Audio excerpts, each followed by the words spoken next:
Hello and welcome back. आज के इस वीडियो में हम कुछ जबरदस्त जानकारी जानने वाले हैं। इंसान जिस प्रकार से सोता है उसका उसके जीवन पर पॉजिटिव अथवा नेगेटिव प्रभाव पड़ सकता है। खासकर घर की लक्ष्मी अर्थात घर की स्त्री किस प्रकार से होती है, इस पर उस घर की किस्मत टिकी हुई होती है।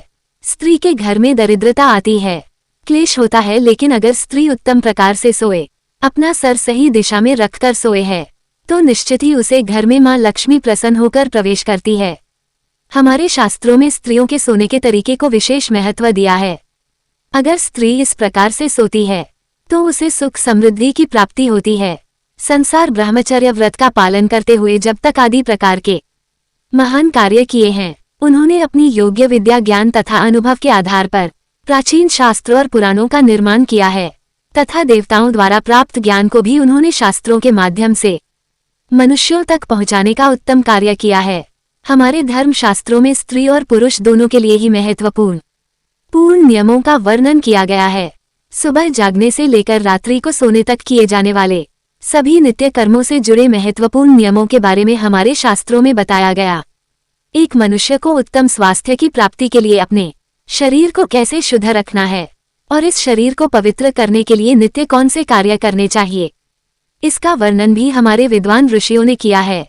श्री कृष्ण कहते हैं, मनुष्य को अपने शरीर से अत्यधिक मोह नहीं करना चाहिए, किंतु उसे परमात्मा से प्राप्त इस शरीर का नाश भी नहीं करना चाहिए। कई बार मनुष्य नाना प्रकार के अनिष्ट कार्य करके अपने पवित्र शरीर को मलिन करते हैं, जिस कारण से शरीर में रोग उत्पन्न होते हैं, मनुष्य की आयु कम होने लगती है और उसे अकाल मृत्यु प्राप्त होती है।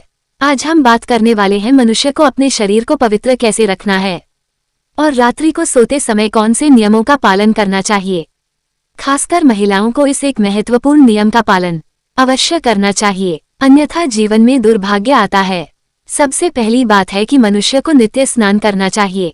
बिना स्नान किए कभी नहीं रहना चाहिए। स्नान से ही शरीर की शुद्धि होती है। स्नान करने के पश्चात ही मनुष्य देव पूजा आदि धार्मिक कार्य करने के योग्य बन जाता है। बिना स्नान किया कभी भोजन तथा पूजा पाठ नहीं करना चाहिए। बिना स्नान किए भोजन करने वाले मनुष्य के घर में लक्ष्मी का वास नहीं होता है। दोस्तों, हमारे सभी धर्म शास्त्रों में बालों के विषय में महत्वपूर्ण ज्ञान दिया गया है। मनुष्य को अपने बालों को कैसे रखना चाहिए, किस दिन कटवाना चाहिए तथा किस दिन नहीं कटवाना चाहिए, बालों को कितना लंबा रखना श्रेष्ठ होता है। हर दिन दोस्तों किसी न किसी देवता को समर्पित होता है। सप्ताह के प्रत्येक दिन के कुछ नियम भी आवश्यक होते हैं।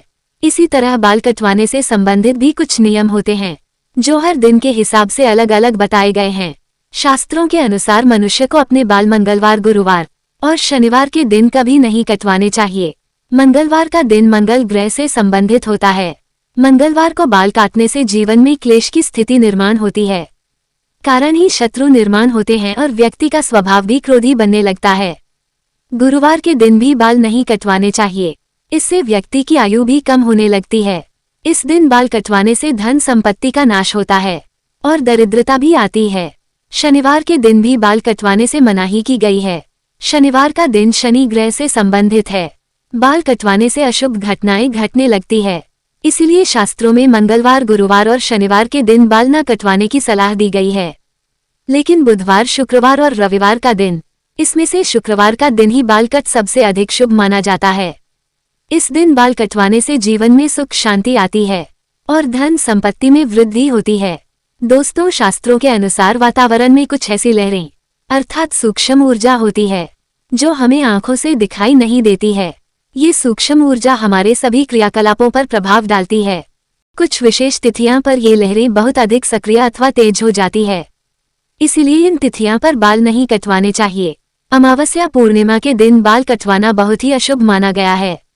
इस दिन जो अपने बाल काटता है उसके जीवन में नकारात्मकता और दुर्भाग्य आता है। साथ ही मध्य रात्रि में भी अपने बाल नहीं कटवाने चाहिए। इस समय पर वातावरण में तामसिक और नकारात्मक ऊर्जा का प्रवाह अधिक होता है, जिसका सीधा असर हमारे मस्तिष्क पर पड़ता है। इसीलिए रात्रि में बाल ना काटने की सलाह दी जाती है। साथ ही शास्त्रों के अनुसार पवित्र त्योहार श्रावण मास संक्रांति बाल नहीं कटवाने चाहिए और जीवन में दुर्भाग्य आता है। जन्म दिवस पर बाल कटवाना भी अशुभ माना गया है। महिलाओं के लिए बालों से संबंधित कौन से महत्वपूर्ण नियम बताए गए हैं, शास्त्रों के अनुसार काले घने और लंबे बाल स्त्री का आभूषण होते हैं। स्त्रियों में पवित्रता और सकारात्मक आती है। प्राचीन काल से ही स्त्रियों के लंबे बालों को उनके सौंदर्य का प्रतीक माना जाता है। लेकिन लंबे बालों से जुड़ी महत्वपूर्ण बात आप सभी को ध्यान में रखनी चाहिए। शास्त्र कहते हैं कि स्त्रियों के बाल कमर के नीचे तक नहीं होने चाहिए, और यदि हो तो उन्हें इस तरह से बांधकर रखना चाहिए कि वह जमीन को स्पर्श न करें। स्त्री बाल जमीन पर टकराने से जमीन पर फैली नकारात्मक ऊर्जा बालों के माध्यम से मस्तिष्क में प्रवेश करती है। इसके नकारात्मक परिणाम भोगने पड़ते हैं। साथ ही कभी गंदे नहीं रखना चाहिए, इससे महालक्ष्मी रूठ जाती है। साथ स्त्रियों को अपनी मांग में सिंदूर अवश्य लगाना चाहिए, इससे स्त्रियों को सौभाग्य की प्राप्ति होती है। स्त्रियों को अपने बालों को हमेशा स्वच्छ रखना चाहिए।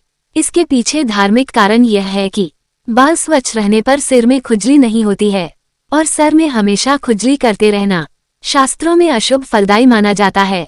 गरुड़ पुराण में कहा गया है, जो स्त्री अपने बालों को खुजलाते हुए पूजा पाठ करती है, उसकी पूजा सफल हो जाती है। स्त्रियों को दोनों हाथों से जोर जोर से अपने बाल खुजलाते हुए गुरुजनों तथा बड़े बुजुर्गों से बातें नहीं करनी चाहिए। बालों को सुलझाते समय जो बालों का गुच्छा निकलता है, उसे अच्छे से फेंक दे। उसे यहाँ वहाँ देखने पर उसका दुरुपयोग हो सकता है, क्योंकि तंत्र मंत्र साधना और जादू टोने में हमेशा लंबे बालों का उपयोग किया जाता है, और इसका असर जिस व्यक्ति के बाल है उसके ऊपर पड़ता है। इसलिए महिलाओं को हमेशा अपने बालों को संभाल कर रखना चाहिए। शास्त्रों के अनुसार मासिक धर्म के 3 दिनों तक स्त्रियों को अपने बाल नहीं धोने चाहिए, अभी अपने बाल भी नहीं कटवाने चाहिए। वैज्ञानिक दृष्टिकोण से देखा जाए तो मासिक धर्म के समय हमारा शरीर बहुत कमजोर होता है, और इस समय कोई भी ऐसा काम नहीं करना चाहिए जिसमें अधिक ऊर्जा की आवश्यकता होती है। कभी भी सूर्यास्त के बाद या सूर्यास्त के समय बाल नहीं धोने चाहिए, ऐसा करना अशुभ माना जाता है। इसलिए आप जानते हैं स्त्री और पुरुष को कैसे सोना चाहिए। शास्त्रों के अनुसार सोते समय अपना सिर हमेशा पूर्व अथवा दक्षिण दिशा में करके ही सोना चाहिए, अथवा पश्चिम दिशा में सिर रखकर सोना अशुभ माना गया है। दक्षिण मृत्यु की दशा मानी गई है, इस दिशा में अपने पर कभी नहीं रखना चाहिए। इसके पीछे वैज्ञानिक कारण यह है कि पृथ्वी की चुंबकीय ऊर्जा सतत प्रवाहित रहती है। ये चुंबकीय ऊर्जा उत्तर से दक्षिण की ओर बहती है, इसीलिए अगर तो यह ऊर्जा पैरों से होकर मस्तिष्क तक जाती है, जिससे रक्त का प्रवाह ठीक से होता है। साथ ही शास्त्रों में कहा गया है कि उत्तर की ओर सिर करके सोने वाले व्यक्ति के पास धन कभी नहीं आता है, उसकी संपूर्ण परिश्रम व्याप्त हो जाता है। लेकिन दक्षिण की ओर सिर करके सोने से धन संपत्ति में वृद्धि होती है। स्त्रियों को रात को सोते समय अपने बाल खुला नहीं रखना चाहिए, बालों को हमेशा ही बंद कर सोना चाहिए। बाल बांधकर सोने से ऊर्जा का संतुलन बना रहता है। बाल खुला रखकर सोने वाली स्त्री के घर में लक्ष्मी का वास नहीं होता है, और हमेशा धन से जुड़ी समस्या बनी रहती है। तो दोस्तों, इस प्रकार से हमारे शास्त्रों में स्त्री और पुरुष को सोते समय पालन किए जाने वाले महत्वपूर्ण नियमों के बारे में बताया गया है। उम्मीद है आपको ये जानकारी अच्छी लगी होगी। वीडियो को लाइक और कमेंट में जय श्री कृष्णा तथा जय मां लक्ष्मी जरूर लिखें। ऐसे ही मजेदार वीडियो को देखने के लिए चैनल को सब्सक्राइब और वीडियो को लाइक जरूर करें। मिलते हैं नेक्स्ट वीडियो में। Take care and bye.